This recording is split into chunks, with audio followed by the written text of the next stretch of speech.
Hello, friends, and welcome back to another episode of Our World in Focus. I'm with Judah, and we're going to talk about India, bring you up to date to where we are now. But you've been following us, some of you listeners, since another continent. That's East Africa when we were there. So we want to reward you with a little rendition. And Judah has finished his ukulele course, by the way. He's got some decent proficiency. Hit it away, Judah.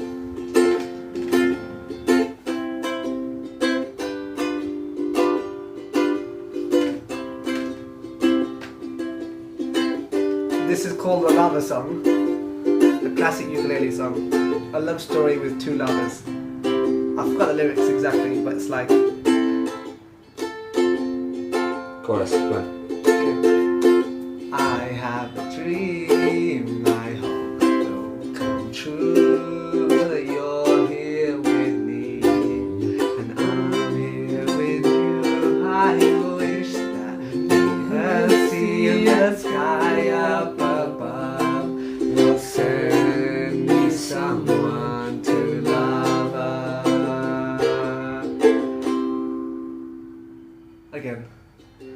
I have a dream, I hope will come true. You're here with me, and I'm here with you. I wish that we had sea and sky up above, to send me someone to love us. Classic. Nice. So there you go. That's to reward you for listening into us in our second continent. So last episode we updated you in the very rough entry into India, and in fact physically it's been a bit tough, to be honest.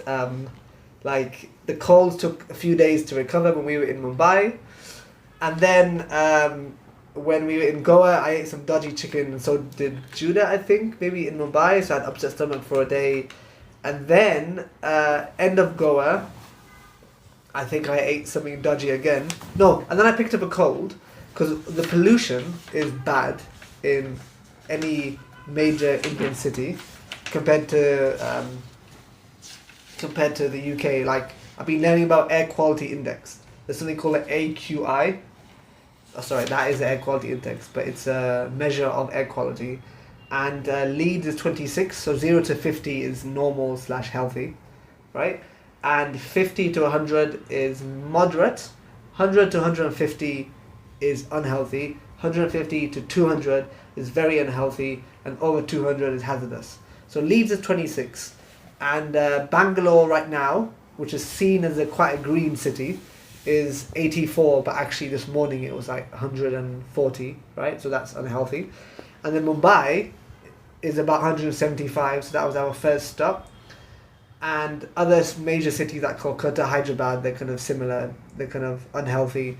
And Delhi is like, I think the worst in the world right now. It's like 331, this hazardous level of pollution, which is shocking. And we're going to go there in a couple of months. But anyway, that's a bit of a tangent. But I picked up this kind of respiratory illness, which is going round. And then I ate some dodgy shawarma while I was already ill, recovering. And then I had a vomiting diarrhea bug, which was pretty horrible. And then the next day, I think Judah got a vomiting bug. So we just got hit, all this gastrointestinal stuff. And so we decided to go veggie when we're eating out, because I think it's meat that's done us over so far. And it could be the food hygiene standards, or even if not, it could just be the different bacteria. I think it's common. But yeah, Delhi belly is a real thing. Yes. And I made a poem. Yeah, even if like we travelled to East Africa, only once was I ill, and like I said, that was after an emotional situation. My immune system was low, and I guess we did enter India, to be fair, with worse immune systems after the stress of England entering with a cold. So I think you get used to a culture. There's obviously jet lag as well. First few nights didn't sleep so well, so it feels like the last few days are the first time both of us have been in better health. But Judah, why don't you share my short poem? So also your lose yourself one as well. Actually, that'd be quite cool. Or we can do that in a second. But show your poem of being ill. First, because that's what we started with. I did lose yourself. So this is something that Judah wrote when he was vomiting, and yeah. So, this one is not complete yet. I need to work on it a little bit Sure more. thing, yeah. So this one is very simple. Last night I had a curry. The title is Vomiting in India. Last night I had a curry. Woke up at 4 a.m. in quite a hurry. Stomach felt weird. Excess saliva in my mouth. Sadly from there things went south. I spilled last night's content out of my mouth. Paneer, lamb, paratha and rice. Holding the toilet bowl for stability. Marveling at my sheer inability. So that's where I stopped. I'm going to potentially, if I put in a newsletter, I'll make it a bit more, bit longer, basically talking about the costs of long-term travelling on your health. Yeah, so so that was tough. However, we were in really good spirits actually. It's my first time properly in India, so I had nothing to compare to. Judah had been to this city before. But yeah, considering our bodies were just taking a hit and being ill abroad is tough. And oh yeah, I had a ear infection, and I had to go to a hospital to get that looked at. But also had a blocked other ear with ear wax and had to wait a few hours. So just the various stresses. But we were just grateful to be in India and, if anything, to be away from the stressful UK environment. And I loved it actually, because I think, like I said the last episode, I had maybe a misguided, warped, if anything, negative view of India generally. Only while I was planning this trip last couple of months was I excited. But I think some people can look down on Indians, I think, and mock their accents, or the smell of the curries, or like all sorts of discriminatory stuff that, in a weird sense, I seem to have kind of picked up aspects of that. And you might, Slumdog Millionaire, and I don't really watch Bollywood films, so I probably, despite my connection to India, I probably just had the view of maybe an average Brit that doesn't really know much about India. But we were staying in like quite a upmarket part of Mumbai, and I was like, wow, this is really like fancy, in the sense that there were really nice hotels, and restaurants and cafes, and it was at such a good price as well. Like you could get like a gourmet burger for like £2, and tea for like 20-30p, auto rickshaw taxis for 50p to kind of, and there's a really beautiful promenade. And there's loads of apps, like the technology is amazing.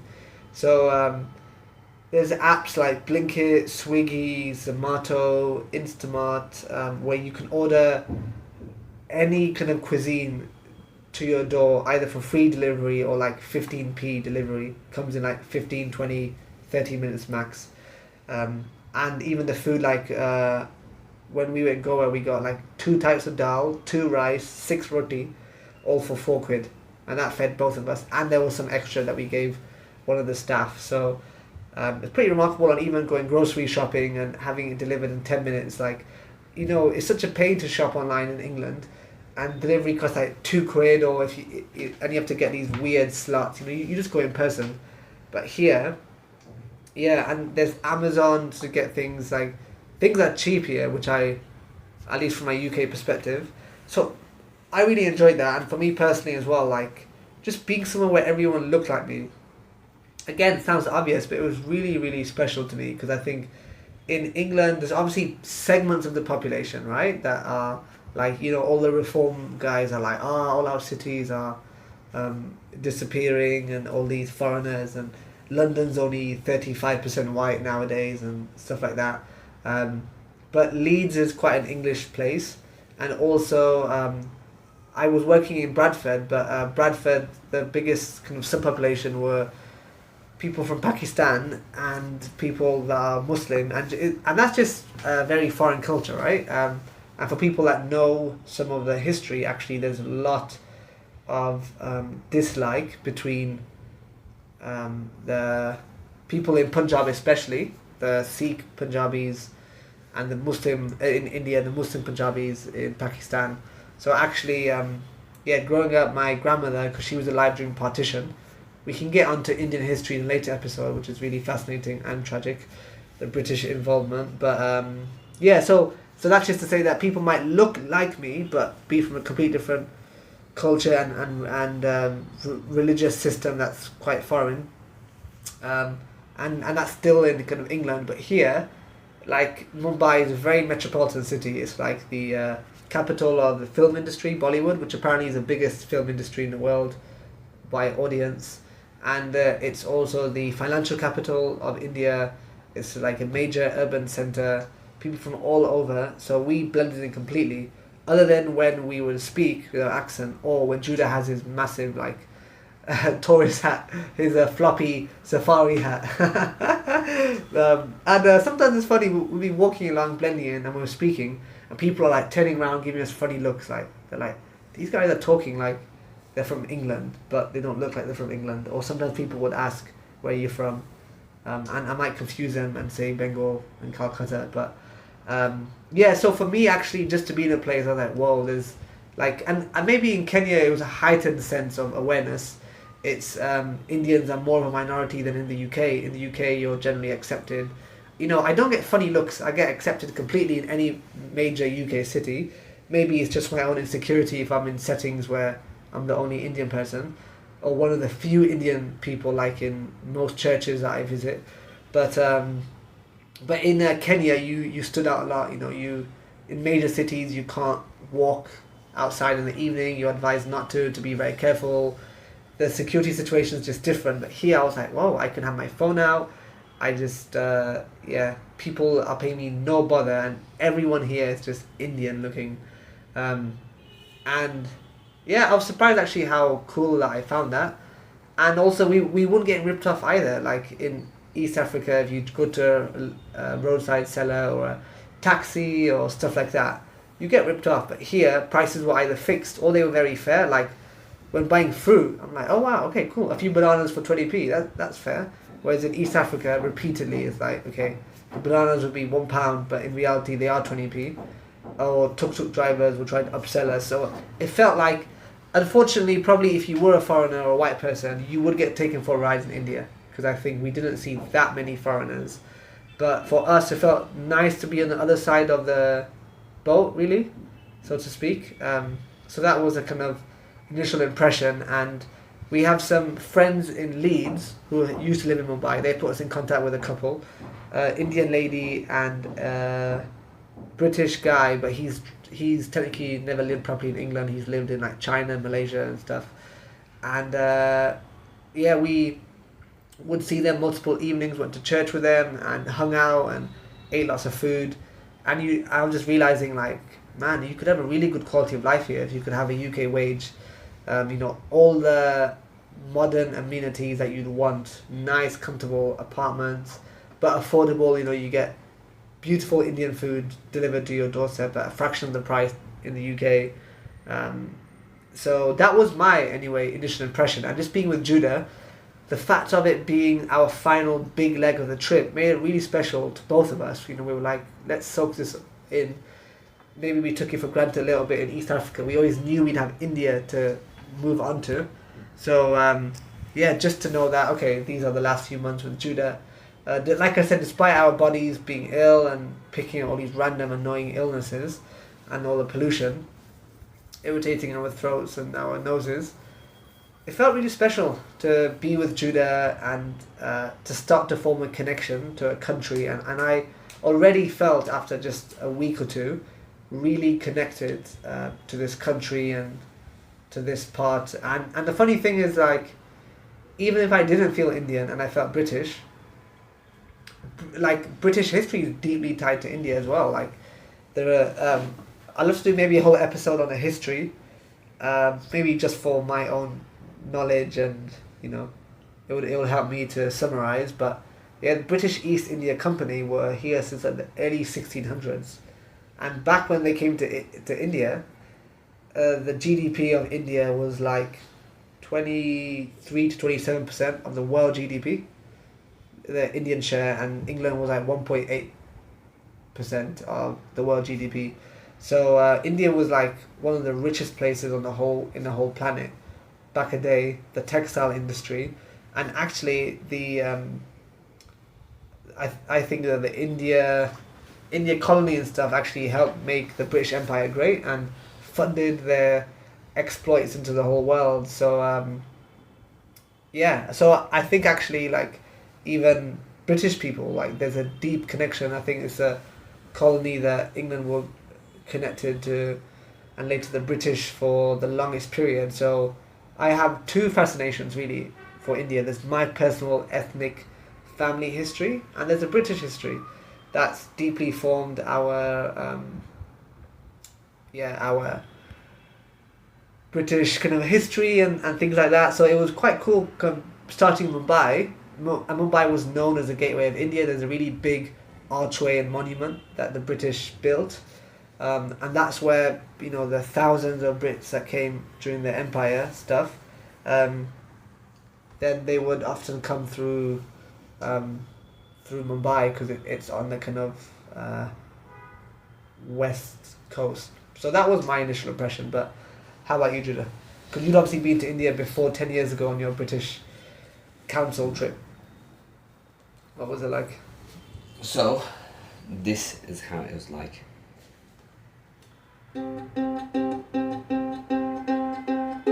Judah wrote a song in his first week to the tune of Lose Yourself, the Eminem classic.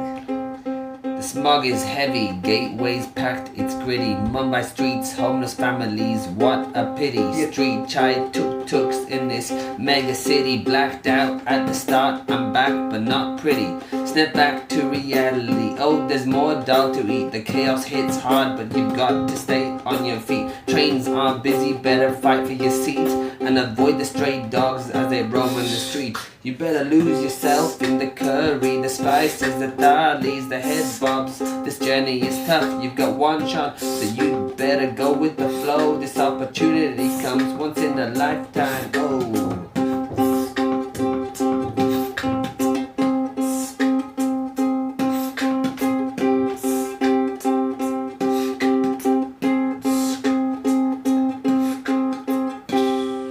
Wow, nice man.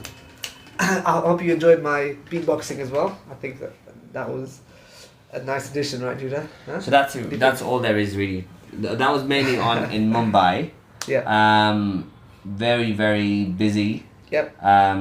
Noisier than East Africa. True. So a lot more Honking. And East Africa, the tuk-tuks or the auto rickshaws they call here are actually taken from India anyway. Yeah. So they're an Indian adaptation. So this is kind of the place where they're from. Me and Benji have got all our clothes out Decathlon just because of practicality of traveling, and then everyone just wears Decathlon everywhere here. All Athleisure, all the metropolitan elite. So really, Benji and I would fit it in because a lot of people would be speaking in English in the middle upper class places anyway, just with an Indian accent.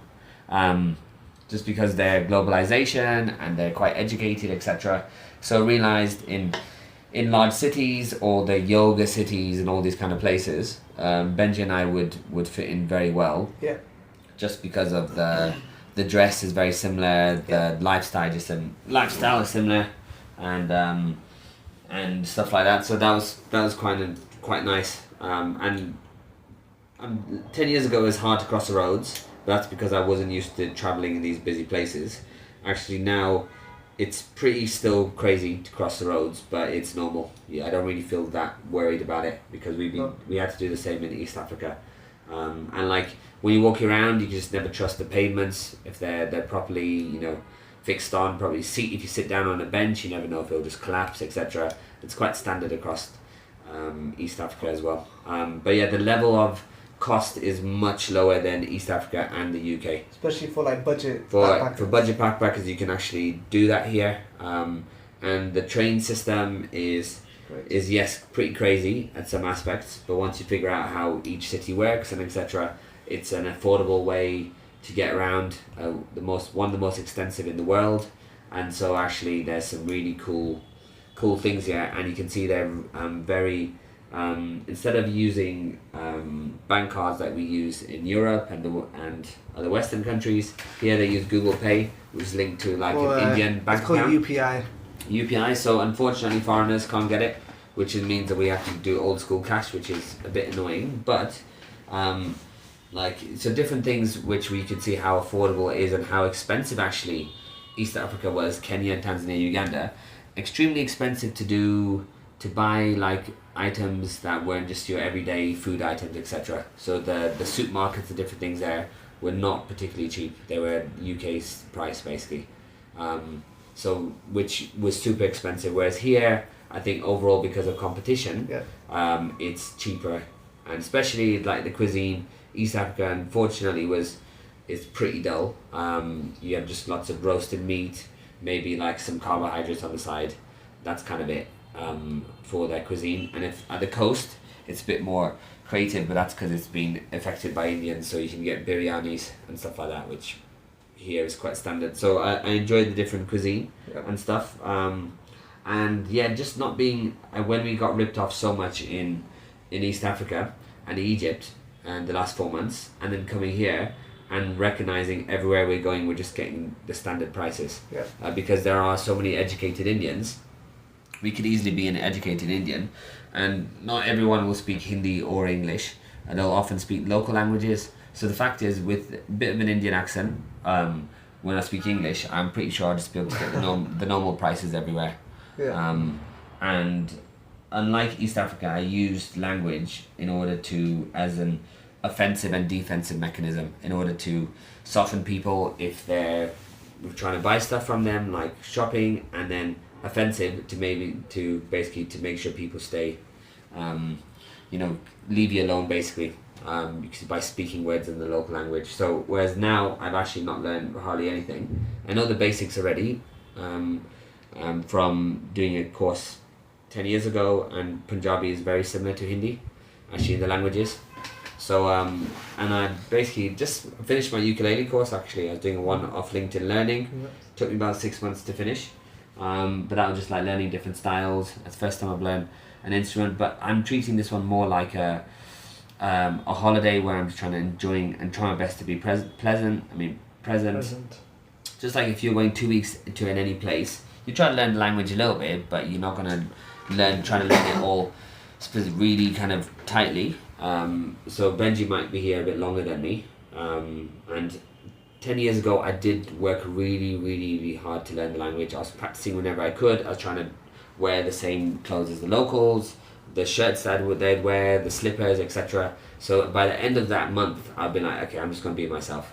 I'm not going to try to be Indian because I'm a hybrid of both cultures, but ultimately, formed by the Englishness and Britishness as well. So I've still got that mentality here. It's not that I'm lazy to not learn the language, but I've been through that already before 10 years ago, that I'm seeing now in Benji, which is this massive fascination with India, the history, the culture, the language as well. And I did have that 10 years ago. So I can't recreate that because that's what happened that time.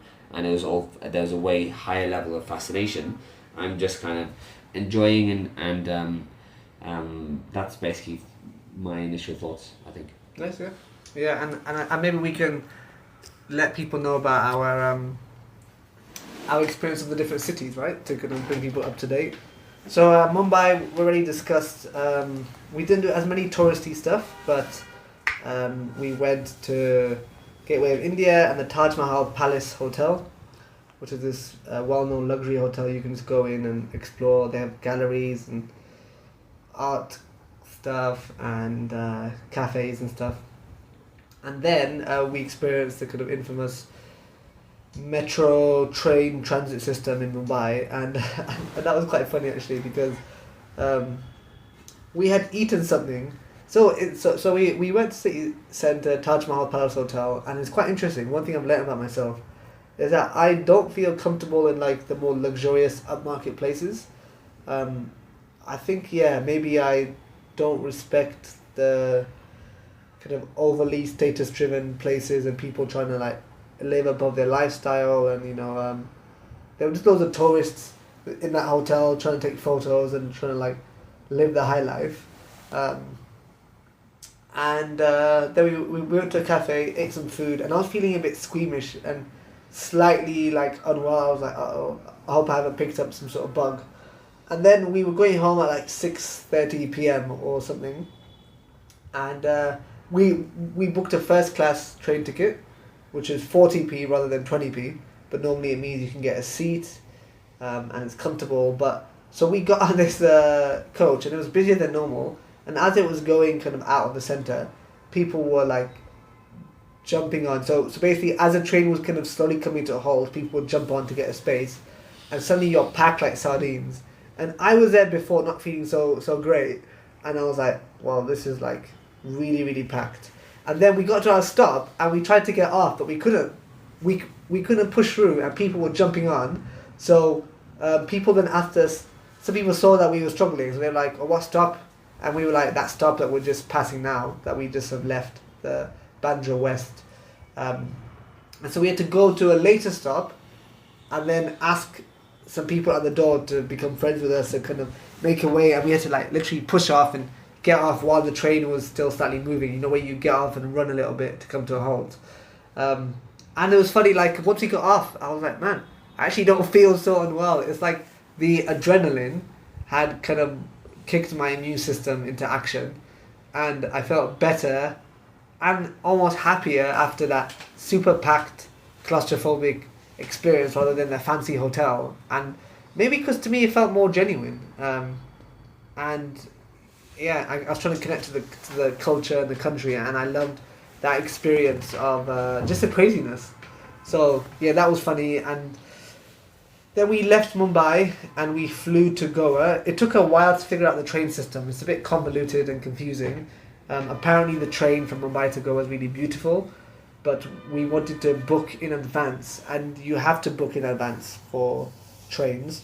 So, but planes you don't have to, and there's so cheap internal flights. Like an hour and a half flight can take, like, it costs us like 25 quid each, and even flying across the country might cost 50 quid, so it's really affordable.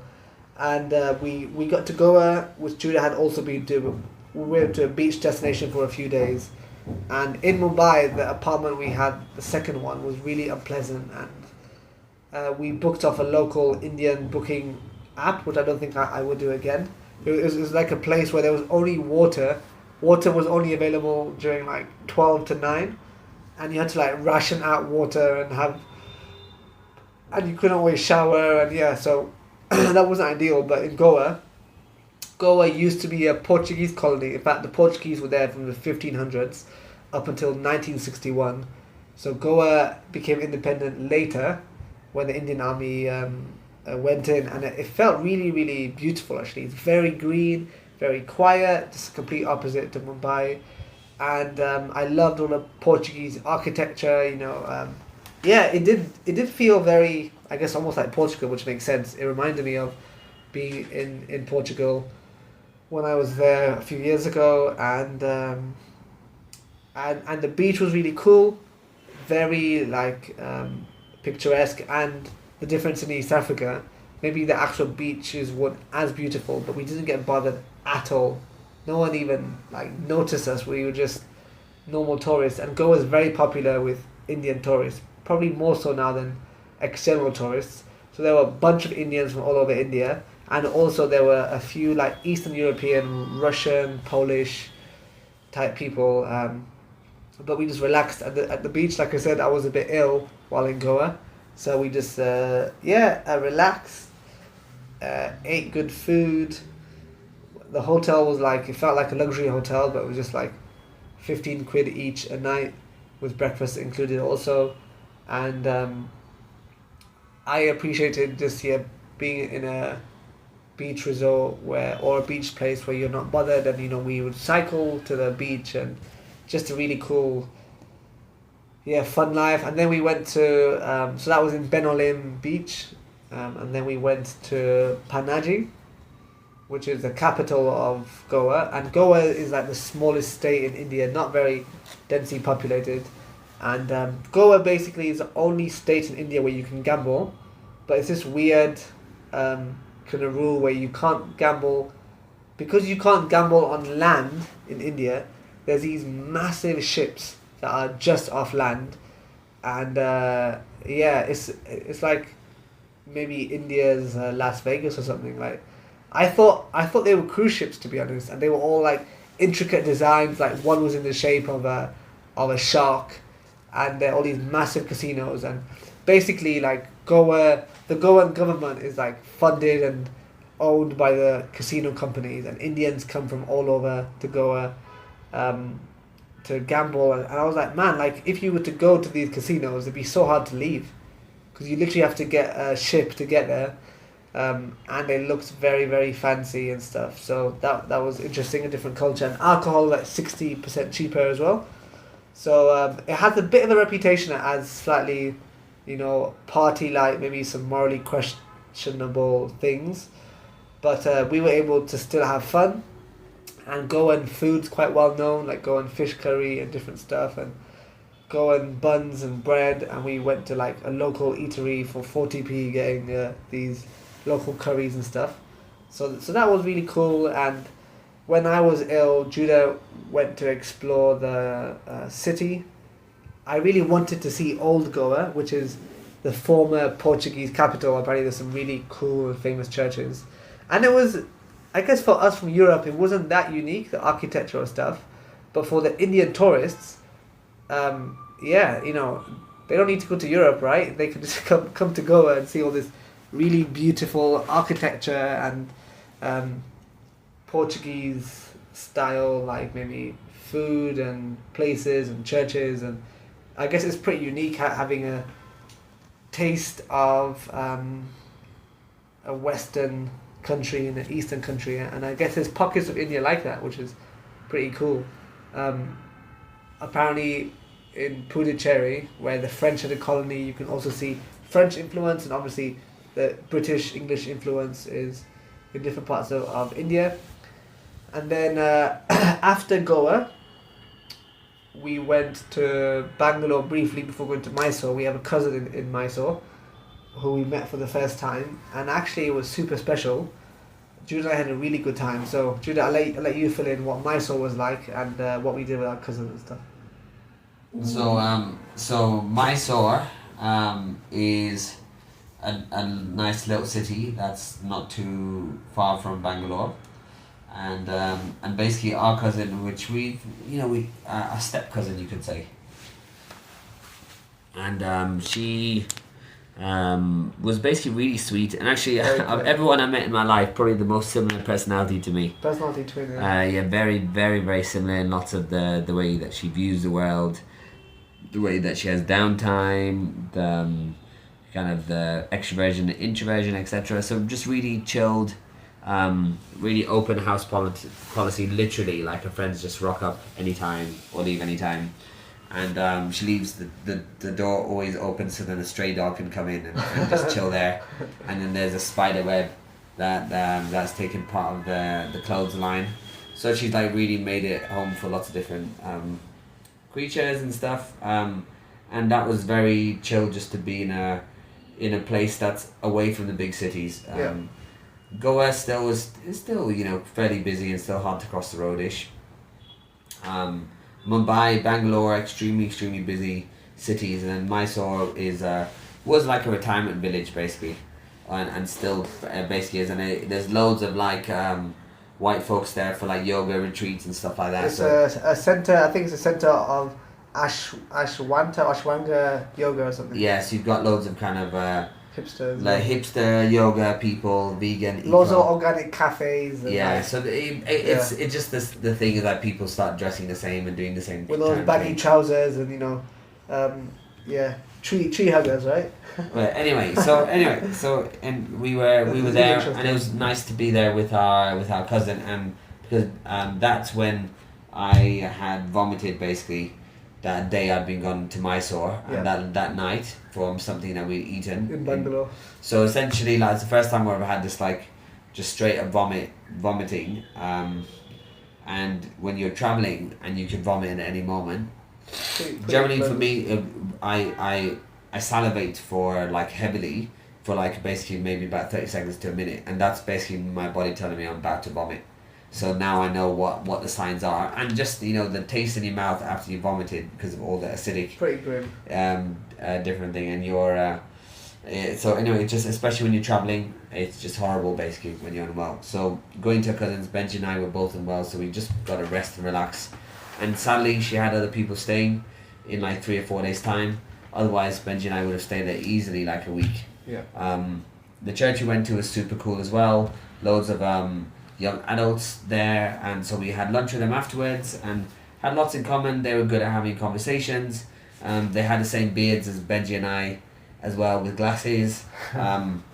Very metropolitan, working in Bangalore and different things in IT, those type of things. So it was a very nice destination, and the palace there is a really beautiful one. It was lit up at night on Sunday, and there was an Indian band playing some stuff. It's the second most visited building in India apparently, after the Taj Mahal, the Mysore Palace. Yeah, and so it was I can see why. just lovely to be there and to see how my cousin ate food. In here, in India, they like curd. So they'll say, oh, I like curd, this, curd, that. And curd is just yogurt. That's all it is. Just they say that instead of yogurt. And then you have something called jaggery, which is basically non-refined brown sugar. So it's kind of a slightly more bitter taste. So my cousin would always like curd and jaggery that you'd eat. And what I realised as well is when we're with visiting, friends of friends, when we've been here in India, is they love their sweet food. They love like ice cream, sugar, that type of thing. Yeah, so Benji and they love the chai, which basically, when you say chai tea, you're basically saying tea twice. So chai translates to tea. So just for those of you who are thinking that you're educated and cool when you say chai tea, just say chai, and then you'll be more hip and cool than you are right now. And so that's one thing, because they really want to give us a good time to visit their house, and because it's so easy to order things on the app, you can order desserts and food to come within 15-20 minutes. But Benji and I are very more strict about saying, no, I don't want to touch caffeine after 3 p.m. Like, I don't really want to we don't eat really too late, beyond like 9 p.m. if we can help it, and we don't really want to have sugary stuff. We'd much rather have fruit. So that's the kind of thing where we're trying to explain to people, because they're like, well, we want to introduce you to all these different things, and Benji and I are trying to convince them, no, we don't want to have all these kind of things. And also what I've learned is, after the lamb curry in Bangalore, when I was just puking the whole night afterwards, and the day afterwards as well, is that I'm just not touching meat outside of the house, just because of just the way it's cooked for whatever reasons. Or we'll try and avoid it. Yeah, I'm just avoiding it. And in people's houses, I'll eat it there. But it's the kind of thing of self-care, and because here with the Hindu population is very big, there's massive veg eaters here, and like, so you'll see restaurants say veg restaurants or non-veg restaurant. So there's loads of options which are veg, and they are cheaper as well. So that's what I realised now being in India so far is they really love this sweet sugary stuff, which Benji and I are not so keen on. But of course, when we're visiting people and they want to really treat us out, they're like, oh, come, let's go to this ice cream place and blah blah blah. Even ice cream, you put chili powder on ice cream. Yeah, that's the thing. It's salt and chili powder. So if you have a steak and chips, it'll never be steak and chips. It'll be steak infused with chili powder and chips. So everything has like a high level of spice. And that's it really for me. Yeah, and our cousin, it was the first time we met her, right? And family is a funny thing, right? Because just because you share a common blood or relative, maybe there's extra expectation. So yeah, that was quite interesting to meet her. But she was everything that I'd expect, or everything you'd assume in good family. And actually, we haven't really been used to having the best extended family. Like, there's some members that we're close to, but especially on my dad's side, maybe we'll see them every few months. A couple might visit us, but generally, extended family never really visit us. There's maybe only a select few individuals. It's always us making the effort. And last year when Simeon came to India, this cousin, Kapush, she got a 2-hour train there and back all in one day just to see Simeon. So I was like, she makes an effort, and she was like, come stay in my house. She picked us up, fed us, and this is thanks to her really that we left Mysore much healthier, both of us, than when we went in. She knows a lot about these Indian herbal remedies. You know, she advised us salt gargles, nasal irrigation with saline for the pollutants, and it was really really cool. Just to, I guess even the fact we have family in India already, it adds a connection, and just to be with a local, right, who knows the place, took us to the market, showed us all these really cool fruits and snacks, and she cooked loads of nice food for us. She was very caring, and she was also similar to our age, because our dad was the second youngest of, I think, 8 siblings, and he had kids a bit later. Most of my other cousins are like old enough to be my mum. They're in their 50s or late 40s, whereas she's in her late 30s, so isn't so far, like maybe a few years older than our eldest brother Simeon. So actually she was just like an older sister, and similar personality to Judah, so we had a lot of fun. We went out walking around the lake. We even did a reformer Pilates class with her, because Mysore, with all the yoga people and tourists, it's the most foreigners I've seen so far in India, even more than Goa. There's all these health and wellness places, and we had a good time. Then we've come to Bangalore, where we have a few different friends, and probably my least favourite city so far in India. Apparently it's the city with the highest vehicle density in India, so that probably makes it one of the highest in the world, because it was a retirement town. Then because it's 3,000 feet high, it's got temperate climate most of the year, and some of the big IT companies, like you name it, Amazon and I don't know, Google and Apple, whatever, they decided to make this their Indian base. So there's loads of it's a center. It's like the Silicon Valley of India. So lots of these companies came. So there's lots of employment. So traffic's horrible. Really, the metro system isn't so good either. And there's not really much to do tourist-wise. Like in Mysore, it's got a very well-known zoo. Obviously, there's a palace. There's all these lakes, and Bangalore has places. Like we really enjoyed the botanical garden, but to get there, we had to walk on a really busy road, and crossings hard. And so maybe I'm being a bit unfair on Bangalore. I think it's a place to live. Probably would be fine, and if you know people, but to visit just as a tourist, I don't think I'd come back. And that's basically where we are now. So we're going to go to Hyderabad next, and maybe Calcutta after. So we'll endeavour to keep you up to date. But anything you want to hear about travels, then please let us know. Let us know how you're finding the show.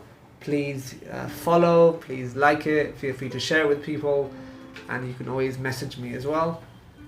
And we look forward to updating you more. So Judah, anything else to share, or do you want to do another song? Yeah. What song? You just want to freestyle? Yeah.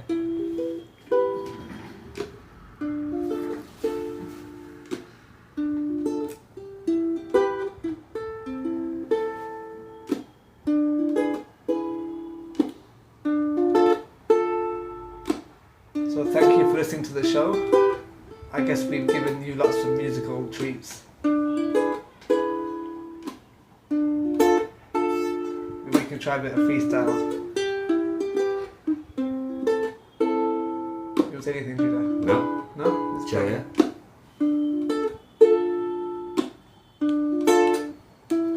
We wanna thank you for listening to our show. We wanna thank you, and we want you to know that you are a really valued listener to us, and we wish that you would keep on hopping on this bus as we take you out to India, all these different cities, and we're gonna make you see the places that we see, and the experiences that we face, and the places that we come, and we want you to walk with us as we journey in India. With us as we journey in India. Walk with us as we journey in India. Walk with us as we journey in India.